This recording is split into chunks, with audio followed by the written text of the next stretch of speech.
Hallelujah. അനുഗ്രഹിക്കപ്പെട്ട ഒരു ചൊവ്വാഴ്ച കൂടി ദൈവം നമുക്ക് ദാനമായി നൽകി. ദൈവത്തിൻ്റെ ആലയത്തിൽ നമുക്ക് ഒരുമിച്ച് കൂടി വരുവാൻ തക്കവണ്ണം ഇപ്രകാരം ഒരവസരം ഒരുക്കിയ ദൈവത്തിന് സ്തോത്രവും സ്തുതിയും അർപ്പിക്കുകയാണ്. ജീവനുള്ള ദൈവത്തിൻ്റെ സന്നിധിയിൽ കഴിക്കുന്നതായിട്ടുള്ളൊരു ദിവസം വേറെ 1000 ദിവസത്തേക്കാൾ ഉത്തമമാകുന്നു എന്ന് ദൈവത്തിൻ്റെ വചനം നമ്മെ പഠിപ്പിക്കുന്നു. ഇന്ന് നമ്മൾ ഓരോരുത്തരും ഈ ആലയത്തിൽ കൂടി വന്നിരിക്കുന്നത് നമുക്ക് വേണ്ടി പ്രാർത്ഥിക്കുവാനല്ല, മറ്റുള്ളവർക്ക് വേണ്ടി പ്രാർത്ഥിക്കേണ്ടതിന് വേണ്ടിയാണ്. എന്നാൽ ദൈവത്തിന് ഏറ്റവും പ്രിയമായിട്ടുള്ള പ്രാർത്ഥന അതുതന്നെയാണ്, മറ്റുള്ളവർക്ക് വേണ്ടി പ്രാർത്ഥിക്കുക എന്നുള്ളത്. എല്ലാവരും താതാൻ്റെ വീട്ടിലേക്ക് പോയപ്പോൾ യേശു ഒലിവുമലയിലേക്ക് പോയത് ജനത്തിനു വേണ്ടി കരയേണ്ടതിന് വേണ്ടിയാണ്. ദൈവം നമ്മെ ഈ ആലയത്തിൽ വിളിച്ച് വേർതിരിച്ചിരിക്കുന്നത് സ്വർഗീയ അനുഗ്രഹങ്ങളെ നൽകി നമ്മെ വഴി നടത്തുന്നത് കഷ്ടപ്പെടുന്നതായിട്ടുള്ള ജനത്തിനു വേണ്ടി പ്രാർത്ഥിക്കുവാനാണ്. നാം പ്രാർത്ഥിച്ചാൽ തീർച്ചയായും ദൈവം വിടുതൽ നൽകുമെന്നുള്ളതിൽ യാതൊരു തർക്കവുമില്ല. നാം പ്രാർത്ഥിച്ചാൽ അസാധ്യമായിട്ടുള്ള കാര്യങ്ങളെല്ലാം സർവശക്തനായ ദൈവം സാധ്യമാക്കി നൽകുക തന്നെ ചെയ്യും. ദൈവം മുഖപക്ഷമില്ലാതെ പ്രവർത്തിക്കുന്നവനായിട്ടുള്ള ദൈവമാകുന്നു. നമ്മൾ ഇന്ന് ദൈവസന്നിധിയിൽ ഒരുമിച്ച് കൂടി വന്നിരിക്കുന്നുവെങ്കിൽ, ഏക മനസ്സോടുകൂടി നാം പ്രാർത്ഥിക്കുന്നുവെങ്കിൽ തീർച്ചയായും ദൈവം നമ്മുടെ പ്രാർത്ഥന കേട്ട് മറുപടി നൽകുക തന്നെ ചെയ്യും. ദൈവത്തിൻ്റെ വചനത്തിൽ വായിക്കുന്നത് പോലെ സഭ ശ്രദ്ധയോടുകൂടി പ്രാർത്ഥിച്ചപ്പോൾ പത്രോസിനെ കാരാഗ്രഹത്തിൽ നിന്നും വിടുവിച്ചവനായിട്ടുള്ള ദൈവം, ഇന്ന് ദൈവം വിളിച്ച് വേർതിരിക്കപ്പെട്ടതായിട്ടുള്ള സഭയാണ് ഈ ആലയം, നമ്മൾ ഓരോരുത്തരും.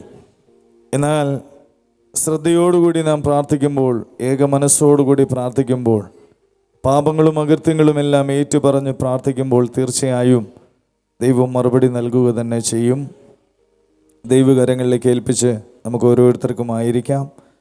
നമ്മുടെ കുറവുകളെല്ലാം ദൈവത്തോട് ഏറ്റു പറയാം. ദൈവമേ, ഞങ്ങളുടെ തെറ്റുകളെല്ലാം ക്ഷമിച്ച് ഞങ്ങളുടെ പ്രാർത്ഥനയ്ക്കെല്ലാം നീ ഇവിടുന്ന് മറുപടി നൽകണമേ. കഴിഞ്ഞ വിശുദ്ധ ദിവസം ദൈവം നമ്മോട് സംസാരിച്ചതുപോലെ നിന്നെ കൂടാതെ യാത്ര ചെയ്യുവാൻ ഞങ്ങളുടെ ജീവിതത്തിൽ ഇടവരരുതേ. നിന്നെ പിരിഞ്ഞ് ഞങ്ങൾക്ക് ഒന്നും ചെയ്യുവാൻ കഴിയുകയില്ല കർത്താവേ എന്ന് സമ്മതിച്ചുകൊണ്ട് കർത്താവിനോട് പറ്റിച്ചേർന്ന് നമുക്കായിരിക്കാൻ ദൈവം നമ്മെല്ലാവരെയും സഹായിക്കട്ടെ. കടന്നു വന്നതായിട്ടുള്ള എല്ലാവർക്കും ഒരിക്കൽ കൂടി ദൈവനാമത്തിൽ നന്ദി അർപ്പിക്കുകയാണ്. നിങ്ങളുടെ കഷ്ടതയും നിങ്ങളുടെ ജീവിതത്തിലെ പ്രയാസങ്ങളും എല്ലാം മറന്ന് ഇന്ന് മറ്റുള്ളവർക്ക് വേണ്ടി പ്രാർത്ഥിപ്പാൻ തക്കോണ്ട് നിങ്ങൾ കടന്നു വന്നുവെങ്കിൽ നിങ്ങളെ തീർച്ചയായും ദൈവം അനുഗ്രഹിക്കുക തന്നെ ചെയ്യും. നമ്മെ ഓരോരുത്തരെയും കാണുന്ന അറിയുന്ന ദൈവം നമ്മോട് കൂടെയുണ്ട്. നമ്മുടെ ചിന്തകളും ഭാരങ്ങളും പ്രയാസങ്ങളും എല്ലാം അറിയുന്ന ദൈവം നമ്മോട് കൂടെയുണ്ട്. അതുകൊണ്ട് നിങ്ങളൊന്നിലും തളർന്നു പോകരുത്, നിങ്ങളൊന്നിലും പിന്മാറിപ്പോകരുത്. അവസാനം വരെയും ജീവനുള്ള ദൈവത്തെ മുറുകെ പിടിച്ച് മുന്നോട്ട് തന്നെ യാത്ര ചെയ്യണം. കാരണം ഇവിടെ നമുക്ക് നിലനിൽക്കുന്നതായിട്ടുള്ള നഗരമില്ല. നമ്മുടെ ജീവിതത്തിൽ എന്തെല്ലാം നേടിയാലും നാം വിട്ടേച്ച് പോകേണ്ടുന്നവരാണ്. കാരണം ഇവിടെയല്ല നമ്മുടെ ദേശം, അക്കരെയാണ് നമ്മുടെ ദേശം. അക്കരയ്ക്ക് പോകുവാൻ നമ്മൾ വിളിക്കപ്പെട്ടിട്ടുള്ളവരാകുന്നു. അതുകൊണ്ട് എന്തെല്ലാം കഷ്ടങ്ങൾ വന്നാലും നാം പാടിയതുപോലെ എൻ്റെ കഷ്ടങ്ങൾ ദൈവം തരുന്നതാണ്. അതുകൊണ്ട് എൻ്റെ പ്രാണനെ ഞാൻ യാഗമാക്കുന്നു. എന്നെ തകർത്തിയിടാൻ താതൻ ഇഷ്ടമെങ്കിൽ തൻഹിതം എന്നിൽ സമ്പൂർണ്ണമാകട്ടെ. അപ്പോൾ ദൈവത്തിൻ്റെ ഇഷ്ടം എന്തോ അതിനായി നമ്മെ ഏൽപ്പിക്കുക എന്നുള്ളതാണ് ദൈവം നമ്മെക്കുറിച്ച് ആഗ്രഹിക്കുന്നത്. ദൈവഹിതത്തിനായി നമ്മെ ഏൽപ്പിക്കാം, ദൈവകരങ്ങളിലേക്ക് ഏൽപ്പിക്കാം. ദൈവം നമ്മെല്ലാവരെയും അനുഗ്രഹിക്കട്ടെ. നമുക്ക് ഒരുമിച്ച് ദൈവത്തിനൊരു മഹത്വം കൊടുക്കാം. ഹല്ലേലൂയ. ഇന്ന് ദൈവത്തിൻ്റെ വചനത്തിലേക്ക് നമുക്ക് കടന്നു വരാം. 1 കൊരിന്ത്യർ എഴുതിയ ലേഖനം 15-ാം അധ്യായം അതിൻ്റെ 58-ാമത്തെ വാക്യം. 1 കൊരിന്ത്യർ 15-ാം അധ്യായം അതിൻ്റെ 58-ാമത്തെ വാക്യം. ആകയാൽ എൻ്റെ പ്രിയ സഹോദരന്മാരെ, നിങ്ങൾ ഉറപ്പുള്ളവരും കുലുങ്ങാത്തവരും, നിങ്ങളുടെ പ്രയത്നം കർത്താവിൽ വ്യർത്ഥമല്ല എന്ന് അറിഞ്ഞിരിക്കാൻ കർത്താവിൻ്റെ വേലയിൽ എപ്പോഴും വർദ്ധിച്ചു വരുന്നവരുമായിരിപ്പൻ. ഒരിക്കൽ കൂടി നമുക്ക് ആ വാക്യം വായിക്കാം. ആകയാൽ എൻ്റെ പ്രിയ സഹോദരന്മാരെ, നിങ്ങൾ ഉറപ്പുള്ളവരും കുലുങ്ങാത്തവരും, നിങ്ങളുടെ പ്രയത്നം കർത്താവിൽ വ്യർത്ഥമല്ല എന്ന് അറിഞ്ഞിരിക്കാൻ കർത്താവിൻ്റെ വേലയിൽ എപ്പോഴും വർദ്ധിച്ചു വരുന്നവരുമായി. ഹല്ലേലൂയ. ഇന്ന് പകൽക്കാലം ദൈവം നമ്മോട് സംസാരിക്കുന്നത് നാം എല്ലാവരും കർത്താവിൻ്റെ വേലയിൽ വർദ്ധിച്ചു വരേണ്ടതിന് വേണ്ടിയാണ്. ദൈവം നമ്മെ വിളിച്ചത് നമുക്ക് വേണ്ടി ജീവിക്കുവാനല്ല, ദൈവം നമ്മെ വിളിച്ചത് കർത്താവിന് വേണ്ടി ജീവിക്കുവാനാണ്. ദൈവത്തിൻ്റെ വചനം നമ്മെ പഠിപ്പിക്കുന്നത്, അപ്പോസ്തലനായ പൗലോസ് ഇപ്രകാരം പറയുന്നു, ജീവിക്കുന്നു എങ്കിൽ ഞാൻ കർത്താവിനായി ജീവിക്കും, മരിക്കുന്നു എങ്കിൽ ഞാൻ കർത്താവിനായി മരിക്കും. അപ്പോൾ ജീവിക്കുന്നു എങ്കിലും മരിക്കുന്നു എങ്കിലും നാം കർത്താവിനുള്ളവരാണ്. കർത്താവിനുള്ളവർ എന്ന് ഉറപ്പുള്ളവരെല്ലാം കരങ്ങളെ ഉയർത്തി ദൈവത്തിന് മഹത്വം കൊടുക്കുക. ഹല്ലേലൂയ. നാം ജീവിച്ചാലും മരിച്ചാലും കർത്താവിന് വേണ്ടിയുള്ളവരാണ്. നാം നമുക്ക് വേണ്ടി ജീവിക്കുവാനല്ല ദൈവം നമ്മെ വിളിച്ചത്, കർത്താവിന് വേണ്ടി ജീവിക്കുവാനാണ്. ഇന്ന് പകൽക്കാലം നമ്മൾ ഓരോരുത്തരും ആർക്കു വേണ്ടിയാണ് ജീവിക്കുന്നത് എന്നുള്ളതാണ് നമ്മൾ ഓരോരുത്തരും ചിന്തിക്കേണ്ടത്. ദൈവത്തിൻ്റെ ആലയത്തിൽ ദൈവത്തിൻ്റെ ദാസൻ മുഖേന ദൈവം നമ്മെ വിളിച്ചു.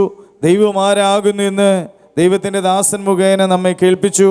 ദൈവത്തിൻ്റെ ദാസനിലൂടെ നമ്മൾ ഓരോരുത്തരും അഭിഷേകം പ്രാപിച്ചിരിക്കുന്നത് കർത്താവിന് വേണ്ടി ജീവിക്കുവാനാണ്. എന്നാൽ നമ്മുടെ ജീവിതയാത്രയിൽ പലപ്പോഴും നാം അത് മറന്നു പോകുന്നവരാണ്. നാം എന്തിനു വേണ്ടിയാണ് നമ്മെ ദൈവം വിളിച്ചത്, എന്തിനു വേണ്ടിയാണ് ദൈവം നമ്മെ തിരഞ്ഞെടുത്തത്, എന്തിനു വേണ്ടിയാണ് ദൈവം നമ്മെ അഭിഷേകം ചെയ്തത്, എന്തിനു വേണ്ടിയാണ് ദൈവം നമ്മെ പേർ ചൊല്ലി വിളിച്ചത് എന്നുള്ളതെല്ലാം നാം പലപ്പോഴും ദൈവസന്നിധിയിൽ മറന്നു പോകുന്നവരാണ്. എന്നാൽ ഇന്ന് പകൽക്കാലം ദൈവത്തിൻ്റെ ആലോചന ദൈവം നമ്മെ കേൾപ്പിക്കുന്നത്, നാം മറന്നു പോകാതെ ദൈവത്തിന് വേണ്ടി അധികമായി പ്രവർത്തിക്കേണ്ടതിന് വേണ്ടിയാണ്. നാം പ്രവർത്തിച്ചാൽ പ്രതിഫലം നമുക്കാണ് ലഭിക്കുന്നത്. നാം പ്രാർത്ഥിച്ചാൽ നമുക്കാണ് അനുഗ്രഹം ലഭിക്കുന്നത്.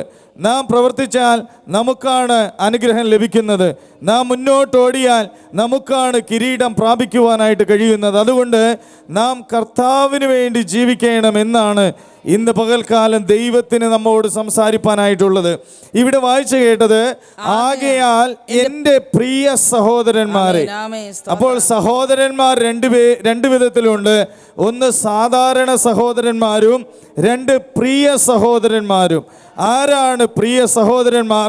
കർത്താവിനാൽ വിളിച്ച് വേർതിരിക്കപ്പെട്ടവരും, കർത്താവിനെ ആരാധിക്കുന്നവരും, ഒരുമിച്ച് മുന്നോട്ട് പോകുന്നവരും, ഏക മനസ്സോടുകൂടി കർത്താവിൻ്റെ മഹത്വത്തിന് വേണ്ടി പ്രവർത്തിക്കുന്നവരുമാണ് പ്രിയ സഹോദരന്മാർ എന്ന് പറയുന്നത്. ഇവിടെ ദൈവത്തിൻ്റെ ആലോചന, ദൈവത്തിൻ്റെ വചനം എഴുതിയിരിക്കുന്നത് അപ്പോസ്തലനായ പൗലോസാണ്. അപ്പോസ്തലനായ പൗലോസ് ഇപ്രകാരം എഴുതിയിരിക്കുന്നു, ആകയാൽ എൻ്റെ പ്രിയ സഹോദരന്മാരെ. അവിടെ അറിയുവാനായിട്ട് കഴിയുന്നത്, പൗലോസിന് പ്രിയപ്പെട്ടവരായിരുന്നു കൊരിന്ത്യ സഭയിലുള്ളവർ എന്നുള്ളതാണ്. എന്നാൽ കൊരിന്ത്യ സഭയിലുള്ള എത്ര പേർക്ക് പൗലോസ് പ്രിയപ്പെട്ടവനായിരുന്നു എന്ന് പറയുവാൻ സാധ്യമല്ല.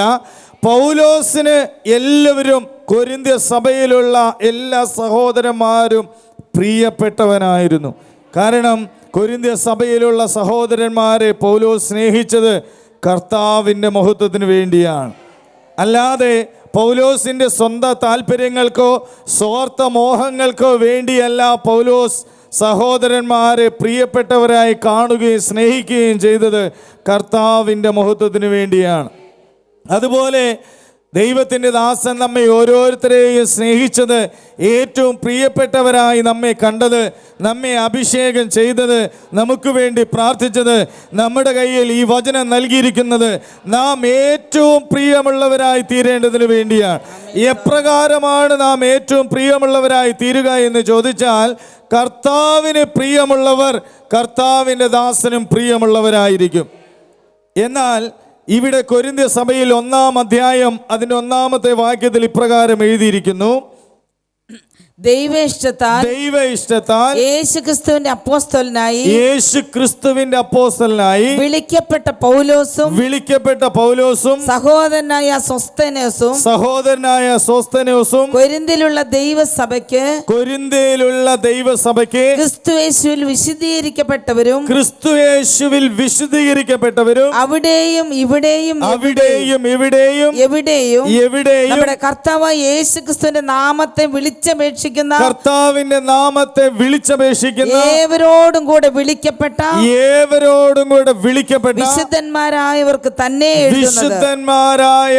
തന്നെ എഴുതുന്നത്. ഹല്ലേലൂയ. ആർക്കാണ് അപ്പോസ്തലനായ പൗലോസ് എഴുതുന്നത്? കൊരിന്ത്യ സഭയിലുള്ള വിശ്വാസികൾക്കാണ് എഴുതുന്നത്. ആർക്കാണ് ഇത് എഴുതുന്നത്? കർത്താവിനാൽ വിശുദ്ധീകരിക്കപ്പെട്ടതായിട്ടുള്ള അവൻ്റെ വിശുദ്ധ ജനത്തിന് വേണ്ടിയാണ് അവൻ എഴുതുന്നത്. അവിടെയും ഇവിടെയും എവിടെയും, ആ വാക്യം ഒരിക്കൽ കൂടി വായിക്കാം.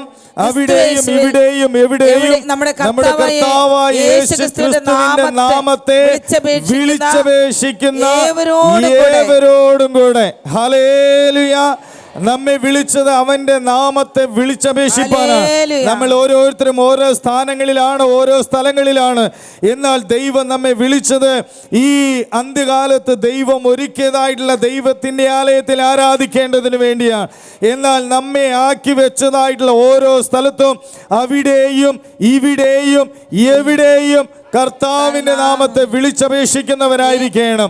അതിനർത്ഥം ആരാണ് കൊരിന്ത്യ സഭയിലുള്ളവർ, ആരാണ് വിശുദ്ധീകരിക്കപ്പെട്ടവർ, ആരാണ് പ്രിയമക്കൾ? അവിടെ ഇരുന്നാലും ഇവിടെ ഇരുന്നാലും എവിടെ പോയാലും കർത്താവിന്റെ നാമത്തെ വിളിച്ചപേക്ഷിക്കുന്നവരാണ് കൊരിന്ത്യ സഭയിലുള്ളവർ. അതുകൊണ്ടാണ് എൻ്റെ പ്രിയ സഹോദരന്മാരെ എന്ന് പറയുന്നത്. എന്നാൽ ഇവിടെ നമുക്ക് ആരാധനയുണ്ട്, ഇവിടെ നാം വിളിച്ചപേക്ഷിക്കുന്നുണ്ട്, ഇവിടെ നാം പ്രാർത്ഥിക്കുന്നുണ്ട്. എന്നാൽ നമ്മുടെ ഭവനത്തിൽ നാം പ്രാർത്ഥിക്കുന്നുണ്ടോ? നാം പോകുന്ന ഇടത്ത് അവൻ്റെ നാമത്തെ വിളിച്ചപേക്ഷിക്കുന്നുണ്ടോ? നാം ആയിരിക്കുന്നതായിട്ടുള്ള സ്ഥാനങ്ങളിൽ അവൻ്റെ നാമത്തെ ഉയർത്തുന്നുണ്ടോ എന്നുള്ളതാണ് നമ്മൾ ഓരോരുത്തരും ദൈവസന്നിധിയിൽ ശോധന ചെയ്യേണ്ടത്. എന്നാൽ ഇവിടെ പൗലോസ് പറയുന്നു, അവിടെയും ഇവിടെയും എവിടെയും നമ്മുടെ കർത്താവ് യേശുക്രിസ്തുവിന്റെ നാമത്തെ വിളിച്ചപേക്ഷിക്കുന്ന ഏവരോടും കൂടെ വിളിക്കപ്പെട്ട വിശുദ്ധന്മാരായവർക്ക് തന്നെ. വിശുദ്ധന്മാരായവർക്ക് തന്നെ. ആർക്കാണ് ഇത് എഴുതുന്നത്? വിളിക്കപ്പെട്ടവർക്കാണ്. ദൈവത്തിന്റെ വചനം നമ്മെ പഠിപ്പിക്കുന്നത് വിളിക്കപ്പെട്ടവർ അനേകർ, എങ്കിലും തിരഞ്ഞെടുക്കപ്പെട്ടവർ വളരെ ചുരുക്കമാണ്. എന്തുകൊണ്ടാണ് ദൈവം വിളിക്കപ്പെട്ടവർക്ക് അപ്പോസ്തലനായ പൗലോസ് എഴുതിയത്? ആ ചുരുക്കം പേരിൽ എല്ലാവരും കാണണം എന്നുള്ള ആഗ്രഹത്തോടു കൂടിയാണ്. എന്നാൽ പൗലോസിനെ വേദനിപ്പിക്കുന്നതായിട്ടുള്ള ജനമായിരുന്നു കൊരിന്ത്യ സഭയിലുള്ളത് എന്ന് അതിൻ്റെ താഴത്തെ വാക്യം വായിക്കുമ്പോൾ നമുക്ക് കാണുവാനായിട്ട് കഴിയുന്നു. അതിൻ്റെ മൂന്നാമത്തെ വാക്യം കൂടി വായിക്കാം. നമ്മുടെ പിതാവായ ദൈവത്തെങ്കിൽ നിന്നും കർത്താവായ യേശുക്രിസ്തുവിൽ നിന്നും നിങ്ങൾക്ക് കൃപയും സമാധാനവും ഉണ്ടാകട്ടെ. കൃപയും സമാധാനവും ഉണ്ടാകട്ടെ. അതിൻ്റെ താഴത്തെ വാക്യം നമുക്ക് വായിക്കാം. നിങ്ങൾക്ക് ക്രിസ്തുയേശുവിൽ നൽകപ്പെട്ട ദൈവകൃപ നിമിത്തം, ക്രിസ്തുയേശുവിൽ നൽകപ്പെട്ട ദൈവകൃപ നിമിത്തം ഞാൻ എൻ്റെ ദൈവത്തിന് നിങ്ങളെക്കുറിച്ച് എപ്പോഴും സ്തോത്രം ചെയ്യുന്നു. നിങ്ങളെക്കുറിച്ച് എപ്പോഴും സ്തോത്രം ചെയ്യുന്നു. എന്ത് നിമിത്തം? എനിക്ക് ലഭിച്ചതായിട്ടുള്ള ദൈവകൃപ നിമിത്തം. അതിനർത്ഥം ഞാൻ എപ്പോഴും ദൈവത്തിന് സ്തോത്രം ചെയ്യുന്നവനാണ്. കാരണം ദമസ്കോസിന്റെ പടിവാതിൽക്കൽ വെച്ച് എൻ്റെ കർത്താവിനെ കണ്ട നാൾ തുടങ്ങി, അവന്റെ കൃപ എന്നിൽ പകർന്നതായിട്ടുള്ള നാൾ തുടങ്ങി ഞാൻ അവനെ സ്തുതിക്കുന്നവനാണ്, ഞാൻ അവനെ ആരാധിക്കുന്നവനാണ്, അവന്റെ സാക്ഷിയായി ഞാൻ നിൽക്കുന്നവനാണ്. അതുകൊണ്ട് എന്നോട് കാണിച്ച ദൈവ കൃപ നിമിത്തം ഞാൻ നിങ്ങൾക്കെല്ലാവർക്കും വേണ്ടി സ്തോത്രം ചെയ്യുന്നു. എന്നാൽ അതിന്റെ താഴ്ത്ത വാക്യം, ക്രിസ്തുവിന്റെ സാക്ഷ്യം നിങ്ങളിൽ ഉറപ്പായിരിക്കുന്നത് പോലെ അവനിൽ നിങ്ങൾ സകലത്തിലും, വിശേഷ സകല വചനത്തിലും സകല പരിജ്ഞാനത്തിലും സമ്പന്നരായി തീർന്നു. സകല പരിജ്ഞാനത്തിലും നിങ്ങൾ സമ്പന്നരായി തീർന്നു. ദൈവത്തിൻ്റെ വചനത്തെ മുറുകെ പിടിച്ചുകൊണ്ട് വചനത്തിനൊത്തവണ്ണം നാം മുന്നോട്ട് പോകേണ്ടതിനാണ് ദൈവം നമ്മെ പേർ ചൊല്ലി വിളിച്ചിരിക്കുന്നത്. ഈ ഒന്നാമത്തെ അധ്യായത്തിലേക്ക് കടക്കുവാൻ ഞാൻ ആഗ്രഹിച്ചതല്ല, പക്ഷേ ഇന്ന് ദൈവത്തിൻ്റെ ആത്മാവ് ആ ഒന്നാമത്തെ വാക്യം വായിക്കണം എന്ന് എന്നെ ഓർമ്മിപ്പിച്ചതാണ്. കാരണം നാം ദൈവത്തിൻ്റെ മഹത്വത്തിന് വേണ്ടി തീരണം. നാം വായിച്ചതായിട്ടുള്ള വാക്യം, ആകയാൽ എൻ്റെ പ്രിയ സഹോദരന്മാരെ, നിങ്ങൾ ഉറപ്പുള്ളവരും കുലുങ്ങാത്തവരും നിങ്ങളുടെ പ്രയത്നം കർത്താവിൽ വ്യർത്ഥമല്ല എന്നറിഞ്ഞിരിക്കയാൽ കർത്താവിൻ്റെ വേലയിൽ എപ്പോഴും വർദ്ധിച്ചു വരുന്നവരുമാകണം. വർദ്ധിച്ചു വരുന്നവരായി തീരണമെങ്കിൽ നമ്മുടെ കുറവുകൾ നാം കണ്ടേ മതിയാവുകയുള്ളൂ. അതിൻ്റെ 10ാമത്തെ വാക്യത്തിലേക്ക് നമുക്ക് കടന്നു വരാം. സഹോദരന്മാരെ, നിങ്ങൾ എല്ലാവരും ഒന്ന് തന്നെ സംസാരിക്കുകയും, സഹോദരന്മാരെ, നിങ്ങൾ എല്ലാവരും ഒന്ന് തന്നെ സംസാരിക്കുകയും നിങ്ങളുടെ ഇടയിൽ ഭിന്നത ഭവിക്കാതെ നിങ്ങളുടെ ഇടയിൽ ഭിന്നത ഭവിക്കാതെ ഏക മനസ്സിലും ഏക ഏക അഭിപ്രായത്തിലും യോജിച്ചിരിക്കുകയും വേണം എന്ന് ഞാൻ നിങ്ങളെ നമ്മുടെ കർത്താവ് യേശുക്രിസ്തുവിന്റെ നാമം ചൊല്ലി പ്രബോധിപ്പിക്കുന്നു. യേശുക്രിസ്തുവിന്റെ നാമം ചൊല്ലി പ്രബോധിപ്പിക്കുന്നു. എന്താണ് അവൻ പ്രബോധിപ്പിച്ചത്? നിങ്ങൾ എല്ലാവരും ഒന്ന് തന്നെ സംസാരിക്കണം. ദൈവത്തിന്റെ ആലയത്തിൽ ദൈവം വിളിച്ചു വേർതിരിച്ചതായിട്ടുള്ള അവന്റെ സഭയിൽ നാം ഒന്ന് തന്നെ സംസാരിക്കുന്നവരായിരിക്കണം. എന്താണ് ആ ഒന്ന്? കർത്താവിൻ്റെ മഹത്വത്തിനായി പ്രവർത്തിക്കുക എന്നുള്ളത്. എന്താണ് ഒന്ന്? അവൻ്റെ നാമത്തിന് വേണ്ടി ജീവിക്കുക എന്നുള്ളത്. എന്താണ് ഒന്ന്? അവൻ്റെ വേലയിൽ വർദ്ധിച്ചു വരിക എന്നുള്ളത്. എന്താണ് ഒന്ന്? നാം കുലുങ്ങാത്തവരായി തീരണമെന്നുള്ളതാണ്. എന്നാൽ ഇന്ന് നമുക്ക് എത്ര അഭിപ്രായങ്ങളുണ്ട്. കർത്താവിൻ്റെ ആലയത്തിൽ ചെയ്യുന്നതായിട്ടുള്ള ഓരോ കാര്യങ്ങൾക്കും എത്ര അഭിപ്രായങ്ങൾ ഈ ആലയത്തിലുണ്ട് എന്നുള്ളത് നിങ്ങൾക്ക് ഓരോരുത്തർക്കും വളരെ വ്യക്തമായിട്ടറിയാം. എന്നാൽ പൗലോസ് ആഗ്രഹിക്കുന്നത് ഒന്ന് തന്നെ സംസാരിക്കണം.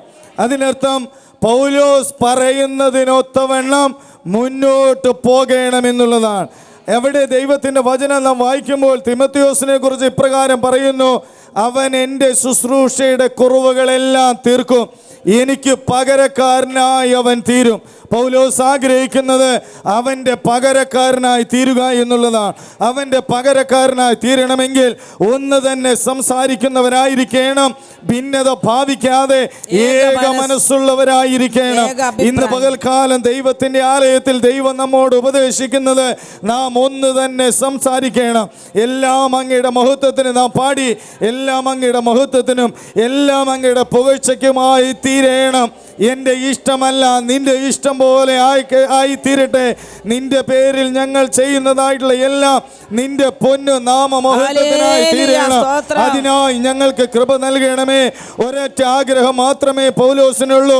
എല്ലാവരും ഒന്ന് തന്നെ സംസാരിക്കണം, ഒന്ന് തന്നെ അഭിപ്രായമുള്ളവരായിരിക്കണം, ഒരു മനസ്സോടുകൂടെ മുന്നോട്ട് പോകണം. ഭിന്നതയുണ്ടെങ്കിൽ ദൈവത്തിന് പ്രവർത്തിപ്പാൻ സാധ്യമല്ല. ഭിന്ന പക്ഷങ്ങളുണ്ടെങ്കിൽ ദൈവത്തിന് പ്രവർത്തിപ്പാൻ സാധ്യമല്ല. ദൈവത്തിന് പ്രവർത്തിക്കണമെങ്കിൽ ഒന്ന് തന്നെ സംസാരിക്കണം. ദൈവം നമ്മോട് സംസാരിച്ചതായിട്ടുള്ള വചനത്തെ നാം മുറുകെ പിടിച്ച് മുന്നോട്ട് പോകണമെന്നുള്ളതാണ്. അതിനർത്ഥം നിങ്ങളുടെ ഇഷ്ടമല്ല, ദൈവത്തിന്റെ ഇഷ്ടത്തിനൊത്തവണ്ണം നിങ്ങൾ മുന്നോട്ട് പോകണം. എന്നാൽ അതിന്റെ താഴത്തെ വാക്യത്തിൽ ഇപ്രകാരം വായിക്കുന്നു: നിങ്ങളുടെ ഇടയിൽ ഭിന്നത ഭവിക്കാതെ ഏക മനസ്സുള്ളവരായി ഏക അഭിപ്രായത്തിലും യോജിച്ചിരിക്കുകയും വേണമെന്ന് നമ്മുടെ കർത്താവ് യേശുക്രിസ്തുവിന്റെ നാമം ചൊല്ലി പ്രബോധിപ്പിക്കുന്നു.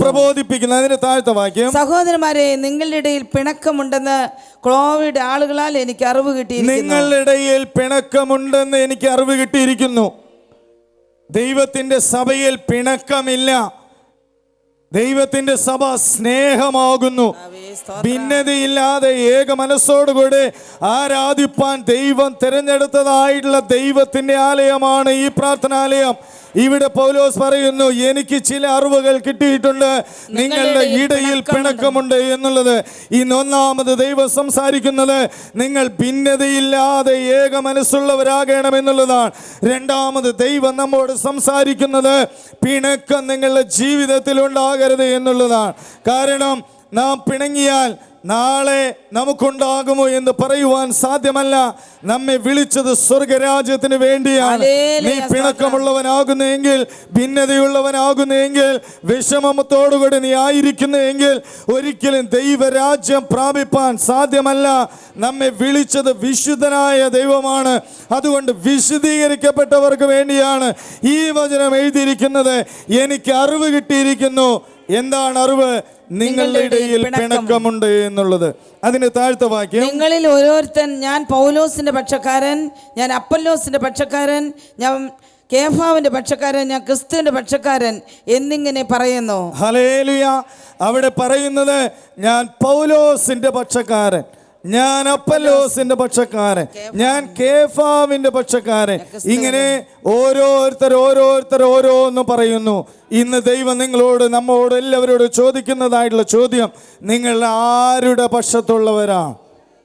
ദൈവം നമ്മെ വിളിച്ചത് ആരുടെ പക്ഷത്ത് നിൽക്കുവാനല്ല, കർത്താവിൻ്റെ പക്ഷത്ത് നിൽക്കുവാനാണ്.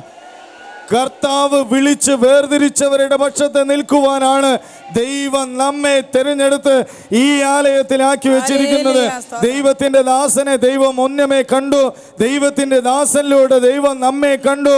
ആ ദൈവത്തിന്റെ ദാസനാണ് നമ്മെ ഓരോരുത്തരെയും ജീവനുള്ള ദൈവത്തെക്കുറിച്ച് വെളിപ്പെടുത്തി തന്നത്. അത് ദൈവത്തിന്റെ പക്ഷത്ത് നിൽക്കുവാനാണ്. എന്നാൽ അനവധി പേർ, പൗലോസ് പറയുന്നു, ഞാൻ പോയ ശേഷം ആട്ടിൻകൂട്ടത്തെ മാനിക്കാത്ത കൊടിയ ചെന്നായ്ക്കൾ ഉണ്ടാകും. അപ്പോൾ അതിനർത്ഥം പോയി കഴിയുമ്പോൾ പൗലോസ് അല്പസമയം മാറി നിൽക്കുമ്പോൾ ഭിന്നത വരുത്തുവാൻ കടിച്ചു കീറുന്നതായിട്ടുള്ള ചെന്നായ്ക്കൾ ആട്ടിൻ വേഷമെടുത്തുകൊണ്ട് നമ്മൾ അടുക്കൽ വരും. ആരുടെ പക്ഷത്തല്ല നാം നിൽക്കേണ്ടത്, ആരെയുമല്ല നാം നോക്കേണ്ടത്. വിശ്വാസത്തിന്റെ നായകനും പൂർത്തി വരുത്തുന്നവനുമായ യേശുവിനെയാണ് നോക്കേണ്ടത്. പൗലോസ് പറയുന്നു, നിങ്ങളുടെ ഇടയിൽ പിണക്കമുണ്ട്, നിങ്ങൾ രണ്ട് അഭിപ്രായത്തോടു കൂടി ആയിരിക്കുന്നു. മൂന്നാമത് പൗലോസ് പറയുന്നു, നിങ്ങൾ പല പക്ഷങ്ങളിലുള്ളവരാണ്. പല പക്ഷങ്ങളിലല്ല, കർത്താവിൻ്റെ പക്ഷത്തുള്ളവരായിരിക്കുകയാണ്. ഇന്ന് നിങ്ങൾ ഇവിടെ ആയിരിക്കുന്ന ഓരോരുത്തരും ശോധന ചെയ്യുക, ഞാൻ ആരുടെ പക്ഷത്താണ്.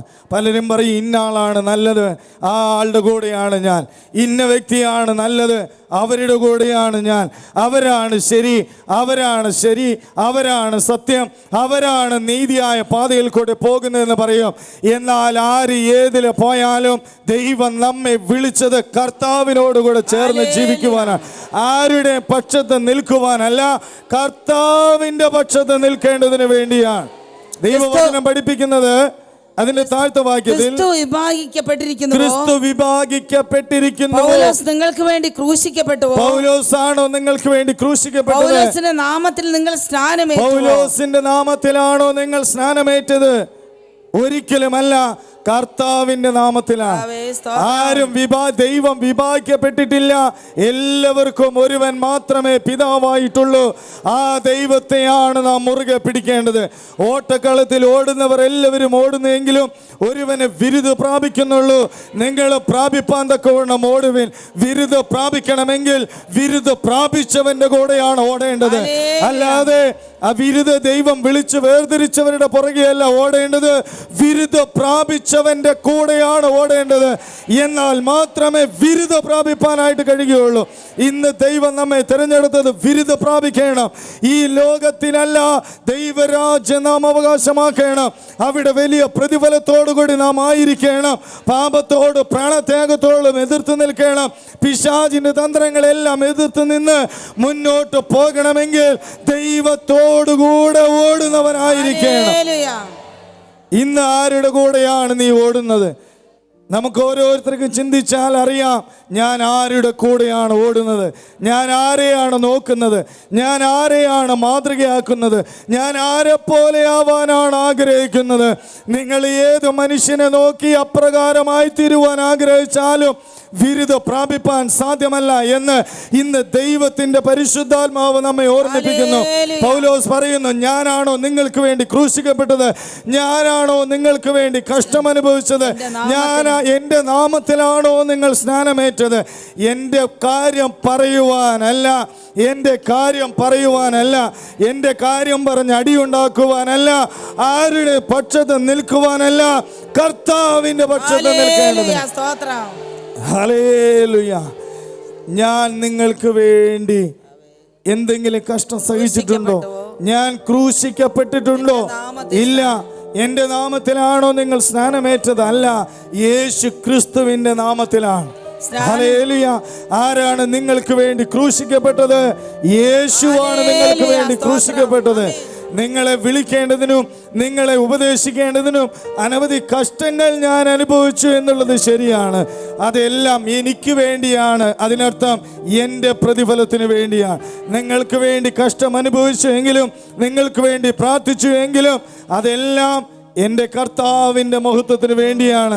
അതുകൊണ്ട് എനിക്ക് പ്രാർത്ഥിപ്പാനുള്ള കൃപ. അതുകൊണ്ടാണ് ദൈവത്തിൻ്റെ വചനം ആദ്യത്തെ വാക്യത്തിൽ പറയുന്നത്, ദൈവകൃപ നിമിത്തം നിങ്ങളെ ഓർമ്മിപ്പിക്കുന്നു. ഞാൻ പ്രാർത്ഥിച്ചു എങ്കിലും, ഞാൻ കഷ്ടം സഹിച്ചു എങ്കിലും, ഞാൻ നിങ്ങളോട് ഉപദേശിച്ചു എങ്കിലും, ഞാൻ നിങ്ങൾക്ക് വേണ്ടി കഷ്ടങ്ങളും ത്യാഗങ്ങളും അനുഭവിച്ചെങ്കിലും അതൊന്നും ഞാനല്ല, എന്നോട് കൂടെയുള്ള ദൈവത്തിൻ്റെ കൃപയാണ് എൻ്റെ കഴിവല്ല, എൻ്റെ ശ്രേഷ്ഠതയല്ല, എന്നോട് കൂടെ ആയിരിക്കുന്ന ദൈവത്തിൻ്റെ കൃപ ഒന്നുകൊണ്ട് മാത്രമാണ്. അതുകൊണ്ട് കൃപ നൽകിയ ദൈവത്തെയാണ് നാം നോക്കേണ്ടത്. ആരെയും നാം മാതൃകയാക്കണ്ട, കർത്താവിനെയാണ് മാതൃകയാക്കേണ്ടത്. അതിൻ്റെ താഴത്തെ വാക്യത്തിൽ ഇപ്രകാരം വായിക്കുന്നു: സ്നാനം കഴിപ്പിപ്പാനല്ല സുവിശേഷം അറിയിപ്പാൻ അത്രേ ക്രിസ്തു എന്നെ അയച്ചത്. എന്നെ അയച്ചത് സുവിശേഷം അറിയിക്കേണ്ടതിന് വേണ്ടിയാണ്. ദൈവം നമ്മെ വിളിച്ചത് സ്നാനപ്പെടുത്തേണ്ടതിനല്ല. ഇവിടെ അനവധി സഭകളുണ്ട്.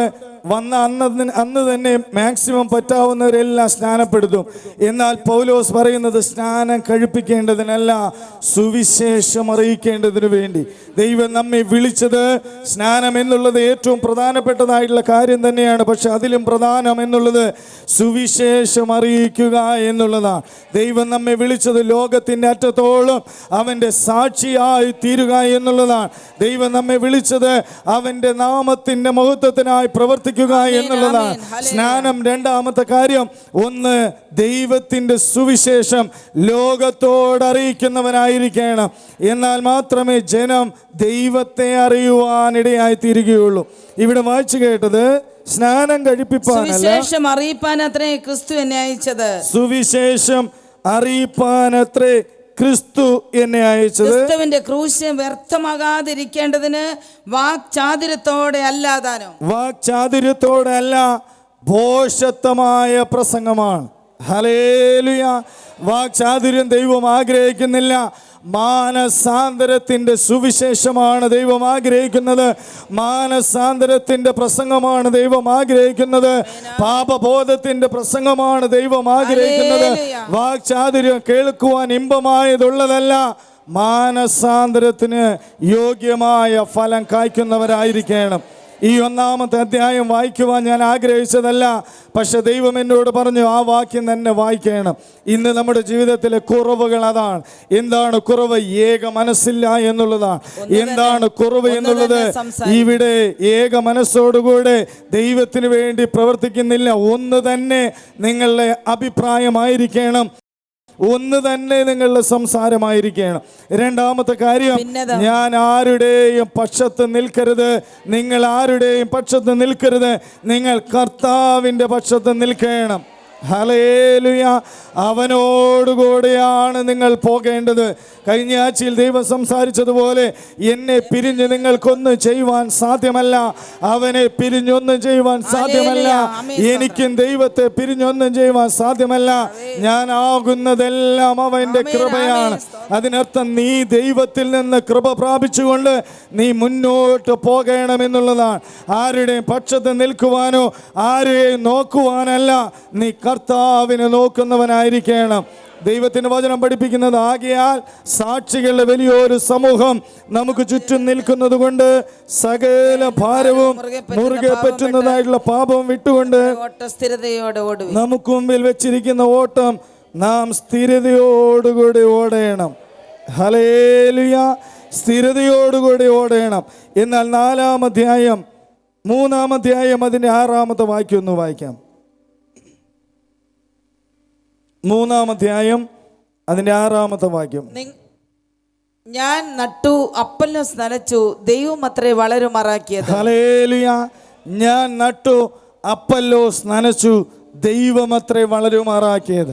ഞാൻ ഉപദേശിച്ചാണ് ഇവനെ വളർത്തിയത് എന്നല്ല അപ്പോസ്തലനായ പൗലോസ് പറഞ്ഞത്. എന്നെ ദൈവം ഏൽപ്പിച്ചത് നടുവാൻ മാത്രമാണ്. അതാണ് ദൈവത്തിൻ്റെ വചനം പഠിപ്പിച്ചത്. സുവിശേഷം അറിയിപ്പാനാണ് ദൈവം എന്നെ തിരഞ്ഞെടുത്തത്. ഞാൻ സുവിശേഷം അറിയിച്ചു, ഞാൻ നട്ടു എന്ന് മാത്രം. എന്നാൽ അപ്പല്ലോസ് എന്ത് ചെയ്തു? നനച്ചു. എന്നാൽ വളരുമാറാക്കിയത് ദൈവമാണ്. ഹല്ലേലൂയ. വളരുമാറാക്കുന്നത് ദൈവമാണ്. ഞാൻ നട്ടതുകൊണ്ട് ഗുണം പിടിക്കണമെന്നില്ല, അപ്പല്ലോസ് നനച്ചതുകൊണ്ടും ഗുണം പിടിക്കണമെന്നില്ല. ദൈവം അത്രേ വളരുമാറാക്കിയത്. അതിനർത്ഥം മഹത്വം മുഴുവനും ദൈവത്തിനാണ്. നടുവാൻ, സുവിശേഷം അറിയിപ്പാൻ ദൈവം എന്നെ തിരഞ്ഞെടുത്തു. അവർക്ക് വേണ്ടുന്നതായിട്ടുള്ള ആലോചനകൾ പറഞ്ഞു കൊടുക്കുവാൻ ദൈവം എന്നെ തിരഞ്ഞെടുത്തു എന്നുള്ളതല്ലാതെ ഒരു ശ്രേഷ്ഠതയുമില്ല. ദൈവം അത്രേ വളരുമാറാക്കിയത്. എന്നാൽ 4-ാം അധ്യായം അതിന്റെ 14-ാമത്തെ വാക്യത്തിൽ പ്രകാരം വായിക്കുന്നു, നിങ്ങളെ നാണിപ്പിപ്പാനല്ല എൻ്റെ പ്രിയ മക്കളോട് എന്ന പോലെ ബുദ്ധി പറഞ്ഞുകൊണ്ട് ഇത് എഴുതുന്നു. നാണിപ്പിപ്പാനല്ല എൻ്റെ പ്രിയ മക്കളോട് എന്ന പോലെ ബുദ്ധി പറയുവാനായിട്ട് ഞാനിത് എഴുതുന്നു. നിങ്ങൾക്ക് ക്രിസ്തുവിൽ 10,000 ഗുരുക്കന്മാർ ഉണ്ടെങ്കിലും പിതാക്കന്മാർ ഏറെയില്ല.